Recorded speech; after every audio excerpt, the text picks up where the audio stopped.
خير أمة أخرجت للناس تأمرون بالمعروف وتنهون عن المنكر. زکوٰۃ کا ادا کرنا مولانا صاحب فرماتے تھے اگر لوگ زکوٰۃ ادا کرنے پر آ جائیں تو یہ زکوٰۃ کی برکات کو برداشت نہیں کر سکتے.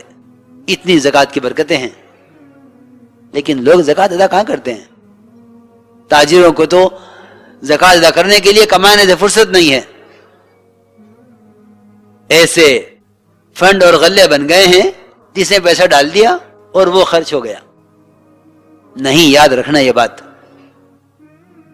ہر مسلمان کے ذمہ ہے کہ وہ خود اپنی ذات سے مستحق کو تلاش کرے اور زکوٰۃ اپنے ہاتھ سے دے. زکوٰۃ اپنے ہاتھ سے دے. مولانا صاحب فرماتے تھے زکوٰۃ ادا نہیں ہو رہی ہے اس لیے برکتیں ظاہر نہیں ہو رہی ہیں. کے ملفوظات میں چھپا ہوا ہے کہ اگر یہ زکوٰۃ ادا کرے تو یہ زکوٰۃ کی برکات کو برداشت نہیں کر سکتا. زکوٰۃ کی برکتیں ہیں کہ مستحق کو تلاش کر کے زکوٰۃ اس کے ہاتھ میں دے کر آئے. عمر رضی اللہ تعالی عنہ کسی کے گھر سے بھی کھانا اچانک منگوا لیا کرتے تھے یہ دیکھنے کے لیے گھر کا کیا حال ہے. لیکن اب تاجروں کو زکوٰۃ ادا کرنے کے لیے مستحق کو تلاش کرنے کی نہ ضرورت ہے نہ فرصت ہے. حالانکہ زکوٰۃ مستحق کو تلاش کر کے اس طرح تلاش کرے مستحق کو جس طرح ایک نمازی آدمی ایک جنگل میں وضو کے لیے پانی تلاش کرے کہ پانی چاہیے وضو کے لیے. کیوں؟ تاکہ نماز ادا ہو وضو سے. کہ مستحق کو تلاش کر رہا ہوں تاکہ زکوٰۃ ادا ہو مستحق کے ملنے سے. میرے دوستو عزیزو، اس زمانے میں تو سارا نظام ہی الٹا ہو گیا ہے. برکتوں کے لینے کے لیے تو ان ضابطوں پر طریقہ بنانا پڑے گا جو طریقے صحابہ کے تھے کہ صحابہ کے زمانے میں زکوٰۃ کے ادا کرنے کا اور زکوٰۃ کے پہنچانے کا معمول کیا تھا. اس زمانے میں کیا ہے آپ کو معلوم ہوگا. بچے آنکھ مچولی کھیلتے ہیں. بچے آنکھ مچولی کھیلتے ہیں. کوئی کہتا ہے چپن چھپائی کھیلتے ہیں.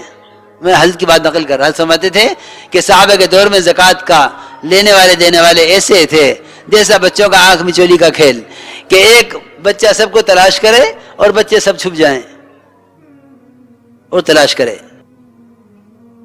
جتنے اس کی تلاش کرنے کی کوشش بڑھتی اتنا ان کے چھپنے کی کوشش بڑھتی کہ چھپو وہ آ رہا ہے وہ آ رہا ہے چھپو. کہ بھئی ایسے ہوتا ہے نا کھیل، جانتے ہو نہیں؟ ایسے کھیل ہوتا ہے بچوں کا کہ صحابہ کے دور میں مالدار تلاش کرتے تھے، غربا فقراء چھپتے تھے. اس زمانے میں غربا فقراء تلاش کرتے ہیں، مالدار چھپتے ہیں. کھیل ہی الٹا ہو گیا. اللہ نے زکوٰۃ کی برکتیں اٹھا لی کیونکہ یہ اللہ تعالیٰ کا دستور ہے. جس چیز کا جو مصرف ہے اگر یہ اس پر خرچ نہیں کیا جائے گا تو اس کی جو چاہوں کروں. میرے دوستو عزیزو، ذرا غور سے سننا بات. صحابہ اکرام کا مذہب یہ تھا کہ وہ اپنے سے زائد مال کو اپنا حق نہیں سمجھتے تھے. اپنے زائد مال کو اپنا حق نہیں سمجھتے تھے کہ ہمارا نہیں ہے کیوں ہماری ضرورت سے زیادہ ہے. یہ پاک کاموں پر، خیر کے کاموں پر خرچ کرتا اور مال کے میل کو یعنی زکوٰۃ کو مستحقین پر لے جا کر خرچ کرتا. یہ دیکھتا پھر ایسی اللہ کی غیبی نصرتیں اور برکتیں.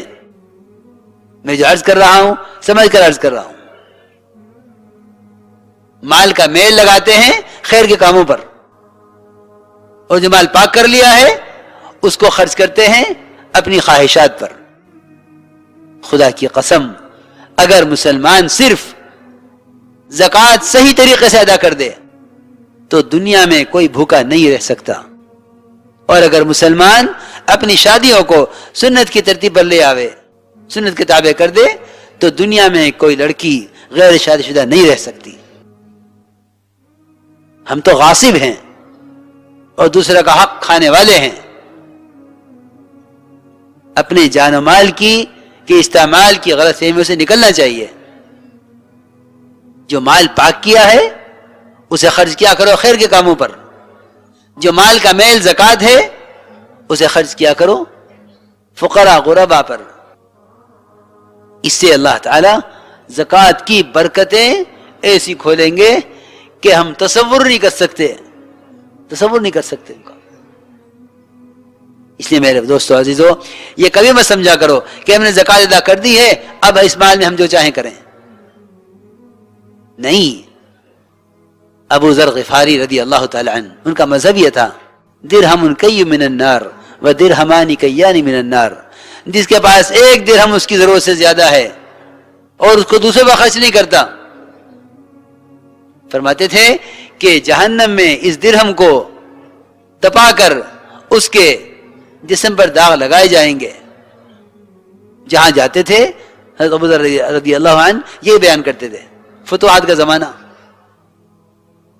مالدار پریشان ہو گئے ان سے کہ ان کا مذہب یہ تھا، کیونکہ صحابہ کرام نفلی صدقات میں اتنی رغبت رکھتے تھے کہ فرائض کا ادا کرنا تو ان کے نزدیک اسلام میں داخل ہونا تھا، فرائض کا ادا کرنا تو ان کے نزدیک اسلام میں داخل ہونا تھا۔ ایک صحابی نے آگے شکایت کی، ایک صحابی کی حضور اکرم صلی اللہ علیہ وسلم سے، عرض کیا کہ یا رسول اللہ یہ فلاں آدمی ہے، نماز نہیں پڑھتا، زکوٰۃ نہیں دیتا، روزہ نہیں رکھتا، آیا مسلمان ہے وہ؟ کہ جی مسلمان ہے اور نماز نہیں پڑھتا، زکوٰۃ نہیں دیتا اور روزہ نہیں رکھتا۔ آپ نے بلوایا اس کو اور بلا کے فرمایا کیا ایسا ہو سکتا ہے کہ مسلمان زکوٰۃ نہ دے، نماز نہ پڑھے، روزہ نہ رکھے؟ ہم نے تمہارے بارے میں یہ سنا ہے۔ کہنے والے ہی موجود تھے، شکایت کرنے والے نے کہا نہیں یا رسول اللہ ایسا کیسے ہو سکتا ہے کہ میں نماز چھوڑ دوں، میں زکوٰۃ نہ دوں، میں روزہ نہ رکھوں، میں مسلمان ہوتے ہوئے؟ آپ نے شکایت کرنے والے کی طرف دیکھا کہ تم کیسے کہہ رہے ہو؟ اس نے کہا یا رسول اللہ کیا مسلمان نماز چھوڑ سکتا ہے؟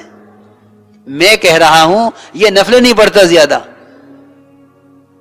یہ زکوٰۃ تو دیتا ہے، صدقات نہیں کرتا، یہ روزہ رمضان کا رکھتا ہے اور نفلی روزہ نہیں رکھتا، کہ جی مسلمان ہے اور نماز نہیں پڑھتا، زکوٰۃ نہیں دیتا اور روزہ نہیں رکھتا۔ آپ نے بلوایا اس کو اور بلا کے فرمایا کیا ایسا ہو سکتا ہے کہ مسلمان زکوٰۃ نہ دے، نماز نہ پڑھے، روزہ نہ رکھے؟ ہم نے تمہارے بارے میں یہ سنا ہے۔ کہنے والے ہی موجود تھے، شکایت کرنے والے نے کہا نہیں یا رسول اللہ ایسا کیسے ہو سکتا ہے کہ میں نماز چھوڑ دوں، میں زکوٰۃ نہ دوں، میں روزہ نہ رکھوں، میں مسلمان ہوتے ہوئے؟ آپ نے شکایت کرنے والے کی طرف دیکھا کہ تم کیسے کہہ رہے ہو؟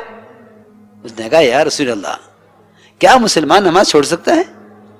میں کہہ رہا ہوں یہ نفل نہیں پڑھتا زیادہ، یہ زکوٰۃ تو دیتا ہے، صدقات نہیں کرتا، یہ روزہ رمضان کا رکھتا ہے اور نفلی روزہ نہیں رکھتا۔ میں تو شکایت اس کی کر رہا ہوں، ورنہ یہ کیسے ممکن ہے کہ ایک مسلمان نماز نہ پڑھے؟ فرائض تو سمجھتے ہیں صحابہ کفر سے اسلام میں آنے کے شرائط ہیں، میں تو شکایت اس کی کر رہا ہوں، ورنہ یہ کیسے ممکن ہے کہ ایک مسلمان نماز نہ پڑھے؟ فرائض تو سمجھتے ہیں صحابہ کفر سے اسلام میں آنے کے شرائط ہیں۔